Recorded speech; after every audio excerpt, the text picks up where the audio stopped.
E aí, pessoal, bom dia a todos, espero que estejam todos bem. Bem-vindos a mais uma aula de mecânica clássica. Nesse vídeo aqui, eu vou fazer um adendo a sistemas unidimensionais e vou discutir o que são pontos de equilíbrio de um potencial e pontos de retorno de um sistema. Nas aulas passadas, eu já gravei vídeos em sistemas multidimensionais, nós completamos nosso sistema axiomático com 8 axiomas e, por último, eu introduzi os axiomas da conservação do momento linear de um sistema isolado e da conservação do momento angular de um sistema isolado. Com esse conjunto de 8 axiomas, a gente consegue descrever toda a mecânica newtoniana, e nós vamos realizar 2 exemplos nos próximos vídeos que dizem respeito ao oscilador harmônico isotrópico em 2 e em 3 dimensões. Mas agora eu vou introduzir esse assunto que é importante de pontos de equilíbrio e pontos de retorno em uma dimensão ainda, por enquanto. Nós vamos retornar a esse assunto mais adiante, também em sistemas tridimensionais, é um pouquinho mais complicado. Então, a ideia aqui, hoje nós discutimos pontos de equilíbrio e pontos de retorno. Vamos primeiro fazer um resumo do que a gente viu nas aulas passadas. O que é mais relevante para a gente nessa aula são os potenciais em uma dimensão. Os potenciais, como a gente já discutiu, modelam energia de interação, que é aquela energia que é trocada entre o sistema e outro que interagem entre si. E, no geral, eles compõem a energia mecânica de um sistema. Como é que a energia potencial compõe a energia de um sistema? Vamos supor que a gente está lidando com dois sistemas. Então, nós temos a energia de um sistema 1, mais a energia de um sistema 2, mais um potencial. A gente até coloca aqui um potencial de interação entre os dois sistemas. Tá certo? No geral, é assim. Se nós tivermos 2 sistemas, 3 sistemas, 4 sistemas, eu tenho que contar na energia mecânica do sistema a energia de cada sistema individualmente e o potencial de interação entre cada sistema. Sistema 1 e 2, sistema 2 e 3, sistema 3 e 4 e assim por diante. Por enquanto nós estamos interessados em partículas que interagem em uma dimensão. São os sistemas mais simples que nós temos agora. E nesse caso de partículas que interagem em uma dimensão, no geral, a energia da partícula é a energia cinética dessa partícula, mais o potencial de interação com o sistema externo. E essa energia é conservada quando o sistema é conservativo. Então nós vamos lidar com partículas em potenciais unidimensionais nessa aula e conservativos, ou seja, que a energia mecânica se conserva. A outra coisa que nós vimos foi o conceito de quadratura. Em razão da conservação da energia mecânica, para uma dada energia E de um determinado sistema, como essa energia se conserva, meio de m x ponto ao quadrado mais v igual a E, e que o E é uma constante. Essa expressão aqui leva a que a gente é capaz de calcular as trajetórias do meu sistema através da quadratura. Aqui eu tenho m sobre 2, aqui eu vou ter, fora da integral, uma raiz de x0 a x, dx', energia menos o potencial do sistema. O potencial aqui ele vai depender exclusivamente de x, por enquanto, tá certo? Porque se ele depender de v, o sistema não é conservativo, e se ele depender do tempo explicitamente, a energia também não se conserva. A ideia da quadratura é que se eu consigo resolver a integral, eu encontro uma expressão do tipo t menos t0 igual a uma ou duas funções que vão depender de x0, de e e de x, aqui no caso unidimensional, e ao inverter esta expressão, eu consigo obter a função horária em função de t0, x0, da energia e do tempo. T0, x0 e energia são constantes. A energia é uma constante do movimento, vem do postulado da conservação de energia de um sistema isolado, e o tempo está aqui, né? Essa aqui é o que a gente chama de função horária ou curva realizada pelo sistema. Aqui no caso, sistema de uma partícula. Foi isso que nós vimos até agora. Tem algumas informações que a gente pode tirar só do potencial.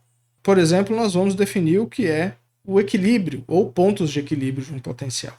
O ponto de equilíbrio eu vou usar a noção de força. Se eu tenho um potencial que é uma função da posição, eu sei automaticamente que a força é um vetor que é igual a menos o gradiente desse potencial. Em uma dimensão clara, a força só tem uma componente. Então, a força é igual a menos a derivada do potencial com relação à posição x. Então, eu vou definir o que é um ponto de equilíbrio. Um ponto de equilíbrio em um sistema unidimensional é um ponto da trajetória, partícula, em que, instantaneamente, a força que age sobre a partícula é nula. Essa é a definição que eu vou usar de ponto de equilíbrio. O que significa isso? Significa o seguinte, bom, eu tenho uma partícula que está sofrendo uma força, ou seja, está sujeita a um potencial, e, portanto, ela percorre uma determinada trajetória. Aqui a gente está, no caso, unidimensional por enquanto. Então, nós sabemos que a aceleração da partícula ao longo dessa trajetória sofre mudanças. No geral, a não ser que a aceleração seja constante, portanto a força que age sobre a partícula seja constante, o que nós temos é que a partícula sofre uma força instantânea diferente em cada ponto da trajetória. E naqueles pontos em que a força é zero, nós chamamos de pontos de equilíbrio. Como a força que age sobre a partícula, agora no sistema unidimensional, está relacionada à derivada do potencial com relação à posição, pontos de equilíbrio estão relacionados a pontos em que a derivada do potencial com relação à posição é zero. Né? São nesses pontos exatamente em que a força se anula. Portanto, aqui nós estamos falando de, matematicamente, de pontos críticos do potencial, que vocês aprenderam lá em cálculo 1. Então, para achar os pontos críticos do potencial, eu vou encontrar os pontos nos quais a derivada do potencial com relação à posição é zero. Esses são os pontos críticos. E aí eu tenho dois tipos de pontos críticos. Eu tenho pontos críticos que são pontos de equilíbrio estáveis e pontos críticos que são pontos de equilíbrio instável. Qual que é a definição desses caras aqui? Um ponto de equilíbrio estável é aquele ponto que eu vou chamar de x'. X' é um ponto crítico do potencial. Naquele ponto, x igual a x', no qual qualquer deslocamento resulta em uma força restauradora. E o que é uma força restauradora? A força restauradora é aquela que tende a fazer o sistema voltar para aquele ponto de equilíbrio. Esse caso aqui vai acontecer quando a segunda derivada do potencial é positiva. E aí nós temos um ponto de equilíbrio estável. O que é um ponto de equilíbrio instável? Ponto de equilíbrio estável é aquele ponto x igual a x', no qual qualquer deslocamento, ou seja, se eu sair do ponto x' um pouquinho, isso vai resultar em uma força de escape. Ou seja, se eu sair um pouquinho do ponto x', a força fica maior e ela tende a fazer com que a minha partícula se desloque mais ainda desse ponto. Ou seja, ela tende a escapar desse ponto de equilíbrio instável. Como é que eu vejo isso acontecendo? Isso acontece porque a gente pode fazer duas suposições sobre um potencial. Nós vamos supor, primeiro, ele precisa ter a primeira derivada contínua e a segunda derivada contínua. Pelo menos isso. É preferível, para um bom potencial, que ele seja de classe C infinito. Ou seja, que ele seja analítico, infinitamente diferenciável. Se isso acontece, o potencial pode ser expandido em séries de Taylor. Isso é algo que vocês vão aprender em métodos de física teórica e talvez no curso de funções holomórficas, que vocês ainda têm que fazer. O que é uma série de Taylor? Toda função analítica pode ser expandida em série de Taylor. E no caso do potencial, a série de Taylor que eu vou ter é essa aqui. Vamos supor que eu tenho um ponto x' aqui. Não necessariamente um ponto de equilíbrio, tá certo?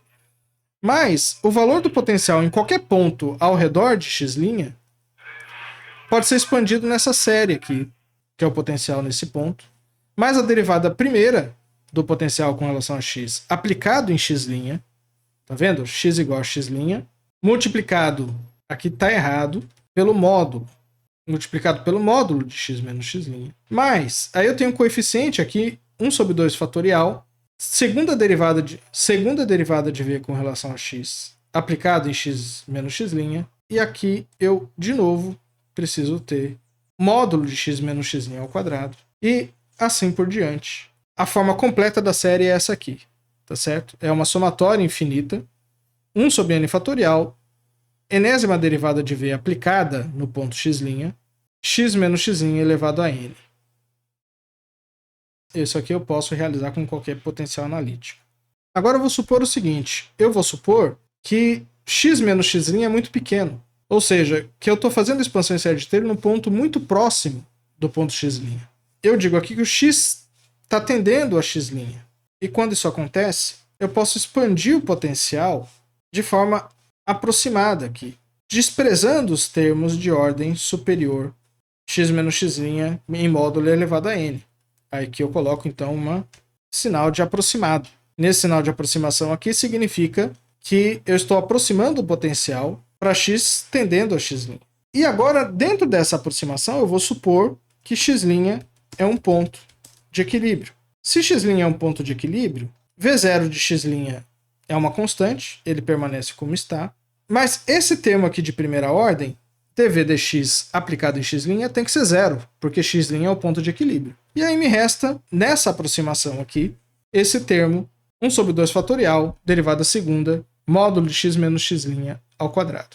Vamos olhar o que acontece com a força. A força aqui é igual a menos dv dx. E, portanto, a força no ponto x, isso vai ser igual a menos a derivada com relação a x dessa expressão aqui.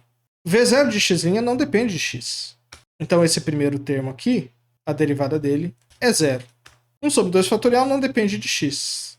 E 2 fatorial é meio. Esse termo aqui não depende de x, porque ela é a segunda derivada do potencial com relação a x, mas aplicado em x igual a x'. Então ele depende de x', não depende de x. Vai embora. Portanto, aqui eu tenho a derivada do módulo de x menos x' ao quadrado. Esse cara aqui é igual a 2 vezes módulo de x menos x'. E aqui eu tenho o módulo de x menos x' derivada com relação a x. Esse cara aqui é 1. E aqui o 2 vai embora com o meio. Então esse é o resultado da força que age sobre o sistema. Então olha o que acontece. Quando eu estou num ponto de equilíbrio, se a derivada segunda é positiva, ou seja, se esse termo aqui é positivo, a força é negativa, portanto, ela é restauradora. E tende a restaurar a partícula para a posição de equilíbrio. Portanto, o equilíbrio é estável. Por isso que equilíbrio estável acontece com segunda derivada positiva. Se a derivada é negativa, a força é positiva, porque essa segunda derivada sendo negativa vai compensar esse sinal negativo. Então a força é positiva e tende a afastar a partícula do ponto de equilíbrio. Portanto, o equilíbrio em x' é instável. Ou seja, qualquer peteleco que eu dê na partícula e deslocá-la da posição de equilíbrio, ela vai tender a se afastar mais da posição de equilíbrio, se o equilíbrio é instável. Se o equilíbrio é estável, qualquer peteleco que eu der na partícula e ela se afasta de x', a força restauradora tende a fazer com que ela volte a x'. Então, essa é a ideia. E a razão pela qual o equilíbrio estável e instável está relacionado à segunda derivada tem a ver com a expansão do potencial em séries de Taylor. Na lista 3, que já está disponível, vocês têm que calcular pontos de equilíbrio de determinados potenciais. O que acontece quando a segunda derivada é zero? O que acontece é que não é suficiente. A expansão até segunda ordem, que é essa expansão aqui, ela não vai ser suficiente para determinar se o ponto de equilíbrio é estável ou instável. Aí eu tenho que ir para a terceira ordem, para a quarta ordem e assim por diante, até eu encontrar o termo de força, se essa força é positiva ou se essa força é negativa. Se todas as derivadas do potencial com relação a x forem zero, isso vai significar que o potencial é constante e, portanto, potencial constante, partícula livre. E a partícula livre é um equilíbrio chamado indiferente, porque nunca tem nenhuma força agindo sobre a partícula livre.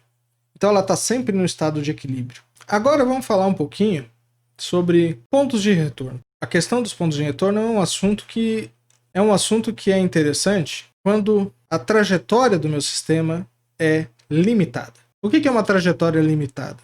O sistema tem uma trajetória limitada quando a imagem da minha curva é limitada. Isso significa que a partícula, no caso unidimensional, não vai nem para mais infinito no eixo x, nem para menos infinito no eixo x. A existência de trajetórias limitadas depende do potencial, porque depende da interação da partícula. Por exemplo, a interação gravitacional, que o potencial é 1 sobre r, tem órbitas, ou seja, tem trajetórias que são limitadas. Por isso que a gente vê a Lua caminhando ao redor da Terra tranquilamente, sempre voltando ao mesmo lugar. E existe um ponto de maior aproximação da Lua com relação à Terra, que é chamado de perigeu, e existe o ponto de maior distância da Lua com relação à Terra, que é chamado de apogeu. Assim como a Terra, girando ao redor do Sol, tem um ponto de maior aproximação da Terra com relação ao Sol, que é o periélio, e tem o ponto em que a Terra se afasta do Sol na máxima distância possível, que é chamado de afélio. Esses pontos são chamados de pontos de retorno. Por quê? Porque o que acontece é que a trajetória desses corpos se aproximam dos pontos de perigeu ou de apogeu e voltam. Então esses são chamados de pontos de retorno. Então pontos de retorno existem quando as soluções são limitadas, né? E as soluções são limitadas quando as trajetórias são limitadas. No caso unidimensional, o exemplo mais simples é esse aqui, que é o do oscilador harmônico simples. O oscilador harmônico, ele vai na sua amplitude máxima, volta, amplitude máxima, volta, e portanto a solução está limitada. E aí quando eu tenho soluções limitadas, eu tenho pontos de retorno. Onde é que eu vejo os pontos de retorno? Bom, eu consigo ver os pontos de retorno através das soluções particulares de cada problema. Mas eu tenho uma estrutura que me dá muito facilmente os pontos de retorno de determinado sistema, que é a própria quadratura, que é essa integral aqui. Como é que essa integral me diz quais são os pontos de retorno do meu sistema? Eles não só dizem quais são os pontos de retorno, eles também te dizem qual é o menor valor possível da energia de determinado sistema. Como é que eu vejo isso? Bom, note que aqui dentro da integral eu tenho uma fração em que o elemento de integração está no numerador eu tenho uma raiz. A minha primeira condição para que essa integral exista é que e menos v de x seja diferente de zero. Essa é a primeira condição. Segunda condição que eu preciso ter é e menos v de x tem que ser maior que zero também. Por quê? Porque e menos v de x está dentro de uma raiz quadrada. A raiz quadrada de um número negativo é um número imaginário. E aqui eu não estou falando de trajetórias imaginárias. Portanto, e menos v de x tem que ser diferente de zero e e menos v de x tem que ser maior que zero. Claro que essas duas condições eu posso simplesmente substituir que e menos v de x tem que ser maior para qualquer x, para todos os pontos da minha trajetória. Quando nós vamos procurar as raízes da equação e menos v de x igual a zero, são pontos limites de uma trajetória. Esses caras aqui são chamados os pontos de retorno. Tá certo? E como e menos v deve ser sempre positivo, uma partícula em uma região em que o potencial é maior que a energia mecânica do sistema é proibida. Ou seja, a partícula não pode ir para uma região em que o potencial é maior que a energia mecânica. Portanto, a energia mínima que um sistema pode ter é aquela igual ao potencial em um ponto de mínimo. Ou seja, a energia mínima tem que ser igual à energia potencial mínima do sistema. E a energia potencial mínima do sistema é um ponto de equilíbrio estável. Está na hora da gente fazer um exemplo. Oscilador harmônico. O potencial do oscilador harmônico é um V de x que é igual a 1 meio de m ômega 2 x ao quadrado. Então vamos achar os pontos de equilíbrio. Se eu quero achar os pontos de equilíbrio, eu vou calcular dv dx. E dv dx aqui é m ômega 2 x. Portanto, dv dx é igual a zero quando x é igual a zero. Portanto, x igual a zero é um ponto de equilíbrio. Se o x é igual a zero é um ponto de equilíbrio, agora eu vou lá e calculo a derivada segunda. E essa derivada segunda é igual a m ômega 2 maior que zero, se a frequência for diferente de zero e a massa for diferente de zero. Certo? Massa é sempre positiva, lembra? E ômega 2 é sempre positivo. Portanto, x igual a zero é um ponto de equilíbrio estável do oscilador harmônico simples. Agora, quais são os pontos de retorno? Os pontos de retorno são aqueles em que E menos V é igual a zero. Portanto, nessa equação aqui, meio de M ômega 2 x2 tem que ser igual à energia mecânica do meu sistema. Copiando essa equação aqui embaixo, o que eu vou fazer é passar todo mundo por esse lado aqui. Então eu tenho aqui 2E sobre M ômega 2. Então,